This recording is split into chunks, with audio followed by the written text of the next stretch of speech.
ರಾಮನಗರದಿಂದ DK Suresh ಸ್ಪರ್ಧೆ ಮಾಡ್ತಾರೆ, ಒತ್ತಡ ಇದೆ ಅನ್ನೋ ಚರ್ಚೆಗಳೆಲ್ಲ ನಿನ್ನೆ ದೊಡ್ಡ ಮಟ್ಟದಲ್ಲಿ ಆಗ್ತಾ ಇತ್ತು. ಆ ಸ್ಪರ್ಧೆ ವಿಷಯವಾಗಿ ಡಿಕೆ ಸುರೇಶ್ ಒಂದು ಸ್ಪಷ್ಟನೆಯನ್ನ ಕೊಟ್ಟಿದ್ದಾರೆ. ರಾಮನಗರ ಕ್ಷೇತ್ರದಿಂದ ಸ್ಪರ್ಧೆ ಬಗ್ಗೆ ನನಗೆ ಆಸಕ್ತಿ ಇಲ್ಲ ಅಂತ ಬೆಂಗಳೂರಲ್ಲಿ ಸಂಸದ ಡಿಕೆ ಸುರೇಶ್ ಸ್ಟೇಟ್ಮೆಂಟ್ ಕೊಟ್ಟಿದ್ದಾರೆ. ನನಗೆ ರಾಜ್ಯ ರಾಜಕಾರಣದಲ್ಲಿ ಆಸಕ್ತಿ ಇಲ್ಲ, ಅಕಸ್ಮಾತ್ ಕಂಟೆಸ್ಟ್ ಮಾಡಿದ್ರು ಕೂಡ ಉಪಚುನಾವಣೆ ಅಂತ ಹೋಗ್ಬೇಕಾಗುತ್ತೆ. ಉಪಚುನಾವಣೆ ಅಂದ್ರೆ ಜನರ ಹಣ ಪೋಲಾಗುತ್ತೆ, ಮತ್ತೆ ಉಪಚುನಾವಣೆಯಿಂದ ಜನನೂ ಬೇಸತ್ತು ಹೋಗಿದ್ದಾರೆ. ನನಗೂ ಅದ್ರ ಬಗ್ಗೆ ಇಂಟ್ರೆಸ್ಟ್ ಇಲ್ಲ, ಜನರ ದುಡ್ಡು ಪೋಲು ಮಾಡೋಕೆ ನನಗೆ ಇಷ್ಟ ಇಲ್ಲ ಫಸ್ಟ್ ಆಫ್ ಆಲ್ ಅಂತ ಡಿಕೆ ಸುರೇಶ್ ಹೇಳಿದ್ದಾರೆ. ರಾಮನಗರ ಸೇರಿ 10 ಕ್ಷೇತ್ರಗಳಲ್ಲಿ ಸ್ಪರ್ಧೆಗೆ ಒತ್ತಡ ಇದೆ, ಆದರೆ ನನಗೆ ರಾಜ್ಯ ರಾಜಕಾರಣದಲ್ಲಿ ಆಸಕ್ತಿ ಇಲ್ಲ ಅಂತ ಸಂಸದ ಡಿಕೆ ಸುರೇಶ್ ಹೇಳಿದ್ದಾರೆ. ಎಲ್ಲ ಕ್ಷೇತ್ರಗಳಲ್ಲೂ ಆ ಒತ್ತಡ ಇದೆ. ನನಗೆ ರಾಜರಾಜೇಶ್ವರಿ ನಗರದವ್ರು ಕೇಳ್ತಾ ಇದ್ದಾರೆ, ಬೆಂಗಳೂರು ದಕ್ಷಿಣದವ್ರು ಕೇಳ್ತಾ ಇದ್ದಾರೆ, ಚನ್ನಪಟ್ಟಣದಲ್ಲಿ ಕೇಳ್ತಾ ಇದ್ದಾರೆ, ರಾಮನಗರದಲ್ಲಿ ಕೇಳ್ತಾ ಇದ್ದಾರೆ. ಬೇರೆ ಬೇರೆ ಅದಲ್ಲದೆ ಹೊರಗಡೆ ಕ್ಷೇತ್ರಗಳು ಕೂಡ ಸಾಕಷ್ಟು ಜನ ಬಂದು ಕಾರ್ಯಕರ್ತರುಗಳು ನಮ್ಮ ಕ್ಷೇತ್ರಕ್ಕೆ ಬನ್ನಿ ನಿಂತ್ಕೊಳ್ಳಿ ಅಂತೇಳಿ ಆಹ್ವಾನವನ್ನ ಕೊಟ್ಟಿದ್ದಾರೆ. ನಮ್ಮ ಪಕ್ಷ ನನ್ನ ಲೋಕಸಭಾ ಕ್ಷೇತ್ರದ ವ್ಯಾಪ್ತಿನಲ್ಲಿ ಸದೃಢವಾಗಿದೆ. ಅದರಲ್ಲೂ ವಿಶೇಷವಾಗಿ ರಾಮನಗರ ವಿಧಾನಸಭಾ ಕ್ಷೇತ್ರದಲ್ಲಿ ಕಳೆದ ಬಾರಿ ಚುನಾವಣೆಯಲ್ಲಿ ಸ್ಪರ್ಧಿಸಿದಂತ ಇಕ್ಬಾಲ್ ಹುಸೇನ್ ಅವರು ಕಳೆದ 4.25 ವರ್ಷಗಳಿಂದ ಕೂಡ ಕ್ಷೇತ್ರದಲ್ಲಿ ಜನಸಾಮಾನ್ಯರ ಕಷ್ಟ ಸುಖಗಳನ್ನು ಆಲಿಸ್ತಾ ಕೆಲಸ ಮಾಡ್ತಾ ಇದ್ದಾರೆ. ಸೊ ಹಾಗಾಗಿ ಆ ಕ್ಷೇತ್ರದ ಎಲ್ಲರೂ ಕೂಡ ಅವರ ಒಬ್ಬರ ಹೆಸರನ್ನೇ ರೆಕಮೆಂಡ್ ಮಾಡಿದ್ದಾರೆ. ನಾನು ಕೂಡ ಅದನ್ನ ರೆಕಮೆಂಡ್ ಮಾಡಿದ್ದೇನೆ. ಇದರಲ್ಲಿ ಯಾವುದೇ ವ್ಯತ್ಯಾಸಗಳಿಲ್ಲ.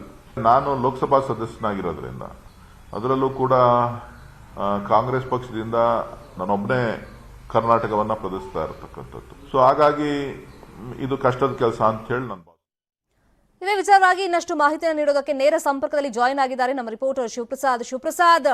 ಡಿಕೆ ಶಿವಕುಮಾರ್ ನಿನ್ನೆ ಮಾತಾಡ್ತಾ ಹೇಳ್ತಾ ಇದ್ರು, ಒತ್ತಡ ಇದೆ ಹೌದು, ಆದ್ರೆ ಡಿಕೆ ಸುರೇಶ್ ಜೊತೆ ಚರ್ಚೆ ಮಾಡಿ ನಾವೊಂದು ಡಿಸಿಷನ್ ತಗೊಳ್ತೀವಿ ಅಂತ. ಆದ್ರೆ ಡಿಕೆ ಸುರೇಶ್ ನನಗೆ ಇಂಟ್ರೆಸ್ಟ್ ಇಲ್ಲ ಅಂತ ಹೇಳಿರೋದ್ರಿಂದ ಈ ಟಾಪಿಕ್ ಇಲ್ಲಿಗೆ ಕ್ಲೋಸಾ?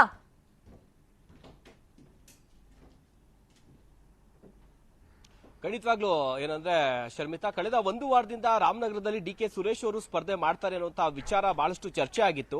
ಇಡೀ ರಾಜ್ಯ ರಾಜಕಾರಣದಲ್ಲೇ ಚರ್ಚೆ ಆಗಿತ್ತು. ಯಾಕಂದ್ರೆ ಅಲ್ಲಿ ನಿಖಿಲ್ ಕುಮಾರಸ್ವಾಮಿ ಅವರು ಸ್ಪರ್ಧೆ ಮಾಡ್ತಿದ್ದಾರೆ ಜೆಡಿಎಸ್, ಅವರ ವಿರುದ್ಧ ಸೂಕ್ತ ಅಭ್ಯರ್ಥಿ ಅಂದ್ರೆ ಡಿಕೆ ಸುರೇಶ್ ಅವರೇ ಅನ್ನುವಂತ ಚರ್ಚೆ ಆಗಿತ್ತು. ಇದಕ್ಕೆ ಸಂಬಂಧಪಟ್ಟಂತೆ ಕೆಪಿಸಿಸಿ ಅಧ್ಯಕ್ಷರಾದಂತಹ ಡಿಕೆ ಶಿವಕುಮಾರ್ ಅವರು ಕೂಡ ನಿನ್ನೆ ಒಂದು ರಿಯಾಕ್ಟ್ ಮಾಡಿದ್ರು. ಹೌದು, ಒಂದು ಸಂದೇಶ ಇದೆ, ಇದನ್ನ ನಾವು ಕಾರ್ಯಕರ್ತರ ಜೊತೆಯಲ್ಲಿ ಮಾತನಾಡ್ಬಿಟ್ಟು, ನಮ್ಮ ನಾಯಕರ ಜೊತೆ ಮಾತಾಡಿ, ಹೈಕಮಾಂಡ್ ಜೊತೆ ಮಾತಾಡ್ಬಿಟ್ಟು ಬಳಿಕ ನಾವು ಡಿಸೈಡ್ ಮಾಡ್ತೀವಿ. ಜೊತೆಗೆ ಇದರ ಬಗ್ಗೆ ಡಿಕೆ ಸುರೇಶ್ ಅವರ ಬಳಿಯಲ್ಲೂ ಕೂಡ ನಾನು ಮಾತನಾಡಿ ನಾವು ಡಿಸೈಡ್ ಮಾಡ್ತೀವಿ ಅನ್ನೋ ಮಾತನ್ನ ಕೂಡ ಹೇಳಿದ್ರು. ಜೊತೆಗೆ ಒಂದು ಪಾಯಿಂಟ್ ಅನ್ನ ಮೆನ್ಷನ್ ಮಾಡಿದ್ರು, ಈ ಉಪಚುನಾವಣೆಗೆ ಹೋದ್ರೆ ಜನರ ಹಣ ಪೋಲಾಗುತ್ತೆ ಅನ್ನುವಂತ ವಿಚಾರವನ್ನ ಕೂಡ ಡಿಕೆ ಶಿವಕುಮಾರ್ ಅವರು ಹೇಳಿದ್ರು. ಇದಕ್ಕೆ ಸಂಬಂಧಪಟ್ಟಂತೆ ಇವತ್ತೊಂದು ಕ್ಲಾರಿಟಿಯನ್ನ ಕೊಟ್ಟಿರುವಂತಹ ಸಂಸದ ಡಿಕೆ ಸುರೇಶ್ ಅವರು, ನನಗೆ ರಾಜ್ಯ ರಾಜಕಾರಣದಲ್ಲಿ ಯಾವುದೇ ಆಸಕ್ತಿ ಇಲ್ಲ, ಅದರಲ್ಲೂ ಕೂಡ ರಾಮನಗರದಲ್ಲಿ ಸ್ಪರ್ಧೆ ಮಾಡುವಂತ ಯಾವುದೇ ಆಸಕ್ತಿ ಇಲ್ಲ. ಅಲ್ಲಿ ಇರುವಂತಹ ಈಗ ನಮ್ಮ ಅಭ್ಯರ್ಥಿ ಏನಿದ್ದಾರೆ ಇಕ್ಬಾಲ್ ಹುಸೇನ್ ಅವರು ಸೂಕ್ತವಾಗಿ ಈಗ 4.5 ವರ್ಷದಿಂದ ಸಾಕಷ್ಟು ಪಕ್ಷ ಸಂಘಟನೆ ಮಾಡಿದ್ದಾರೆ, ಅವರೇ ಈ ಸಲ ಸ್ಪರ್ಧೆಯನ್ನ ಮಾಡ್ತಾರೆ. ಜೊತೆಗೆ ರಾಮನಗರ ಒಂದೇ ಅಲ್ಲ, ರಾಮನಗರ, ಚನ್ನಪಟ್ಟಣ, ಬೆಂಗಳೂರು ದಕ್ಷಿಣ ಸೇರಿದಂತೆ ಸುಮಾರು 10ಕ್ಕೂ ಹೆಚ್ಚು ಕ್ಷೇತ್ರಗಳಲ್ಲಿ ನನಗೆ ಸ್ಪರ್ಧೆ ಮಾಡುವಂತೆ ಒತ್ತಾಯ ಇದೆ. ಆದ್ರೆ ನಾನು ಯಾವುದೇ ರೀತಿಯಾಗಿ ಸ್ಪರ್ಧೆ ಮಾಡುವಂತ ಮನಸ್ಸು ನಾನು ಹೊಂದಿಲ್ಲ. ಜೊತೆಗೆ ಈ ಒಂದು ಉಪಚುನಾವಣೆಗಳಿಂದ ನಾನು ಬೇಸತ್ತು ಹೋಗಿದ್ದೀನಿ, ಯಾಕಂದ್ರೆ ಸಾಕಷ್ಟು ಉಪಚುನಾವಣೆಗಳು ನಾನು ಪ್ರಚಾರವನ್ನ ಮಾಡಿದ್ದೇನೆ. ಸೊ ಅದರಲ್ಲೂ ಕೂಡ ಬೇಸತ್ತು ಹೋಗಿದ್ದೇನೆ. ಇದರಲ್ಲಿ ಜನರ ತೆರಿಗೆ ಹಣ ಕೂಡ ಪೋಲಾಗುತ್ತೆ, ಇದ್ಯಾವುದು ಕೂಡ ನನಗೆ ಇಷ್ಟ ಇಲ್ಲ ಅನ್ನುವಂತ ಮಾತನ್ನ ಕೂಡ ಹೇಳಿದ್ದಾರೆ.